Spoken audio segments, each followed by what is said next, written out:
Hey guys, welcome back to the channel. It's the 1010 Club. I'm Jonah, and we're back in the basement. Today we are looking at the Orient Ray II, specifically the 3 best things about this watch. It's kind of hard to pick just 3 because we're not going to cover stuff like the movement, the automatic hand winding, hacking, in-house movement. We're not going to talk about the water resistance, 200 meters.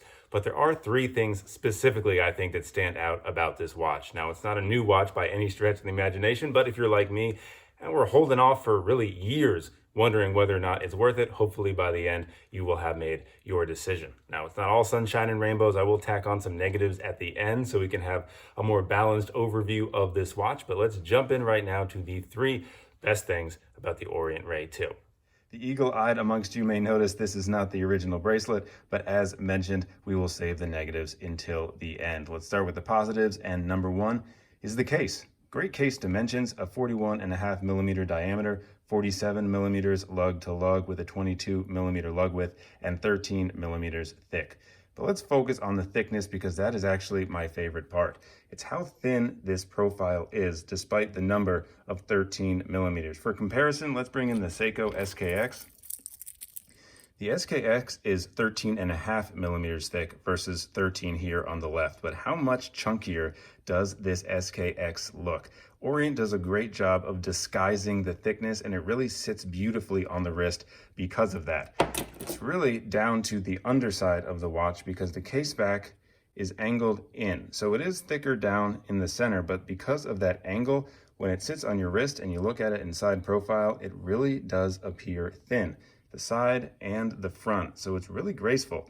Also, I love the angle of this bezel here because that too kind of hides some of the thickness. It starts down there before it goes up to the center. So while again the center to the bottom center is 13 millimeters, there's so many other thinner measurements that it really just looks elegant and fits very well on the wrist.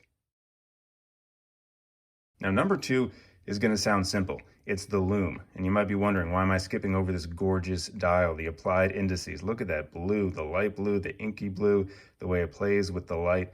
Gorgeous, gorgeous dial. So, okay, fine, let's call that 1.5. But let's check out the Loom because for an entry-level watch, again, $130 I spent on Amazon, link down below. This is some of the best Loom I've seen for the price. It even basically stands up to the SKX. And while not exactly the same, I would say for the price, this Orient Loom, fantastic. Sorry, I'm also just, again, getting caught up in this watch. Look at the depth, that dial color. Okay, I'm really glad I mentioned the dial color because you will not be disappointed when you get this watch in person. Really, really great dial. Again, especially for the price. Okay, let's move on to number 3. And number 3 is quite simply modability. You want this watch, get this watch. 130 bucks, boom, you're done. But if you have some qualms about it, as I still do, the good news is there's plenty of ways to mod it and make it your own. Now, the SKX used to be the mod king, and let's be honest, it still is, but it's discontinued. We're looking in other directions, and there are increasingly more and more options for the Orient Ray. I mentioned the bracelet is not great. It's chunky, it doesn't taper as much as I'd like it to, it doesn't flex as much as I would like it to, and there's hollow end links. Well, there's plenty of options to upgrade the bracelet. Long Island Watch has some options of their own, as does Strapcode. There's links down below. I got myself a Strapcode end mill bracelet. I cannot wait to put it on this watch. There is a full mod video coming soon for the Orient Ray. Same thing for the crystal. It's a flat mineral crystal. I'm a big fan of domes. Good news, plenty of crystals available. Single dome, double dome, flat, all sapphire. Again, you can get them from Long Island Watch. You can get them from Crystal Times. Those links will be down below. Also, the good news about the shape and size of this watch is that the bezel is swappable with SKX upgrades. So while there might not be specifically Orient Ray bezels on the market, all the upgraded bezels for SKXs fit on the Orient Ray. So you can get yourself a SKX bezel and pop it on here and it will fit very well. Same thing for the bezel insert, obviously.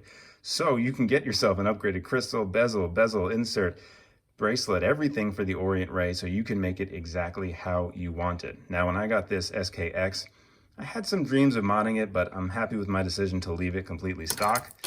However, this Ray, as mentioned, is getting the complete upgrade, and I cannot wait to see what the final product is gonna look like.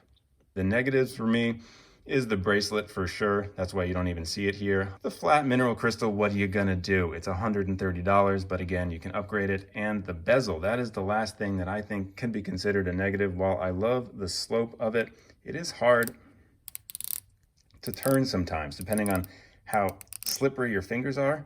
There are some extra notches every 10 minutes, so you can get your nail in, but I would say that this bezel does leave a lot to be desired.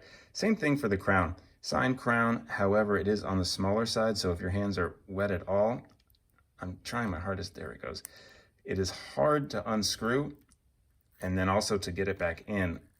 The crown guards make it difficult. In comparison, the Seiko SKX, even though it has crown guards, this is so easy to operate. I just pulled it out just like that, screwing it back in. Super, super easy.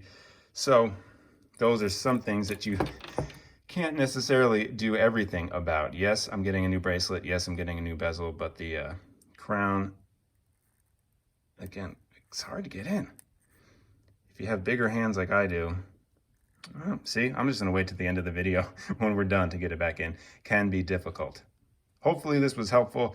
If you want to pull the trigger on the Ray, also I am answering all questions in the comments down below. If there was something I didn't cover and you are curious about, want to make sure you are fully educated before pulling the trigger. But if you do want to get this watch, a link down below is for you.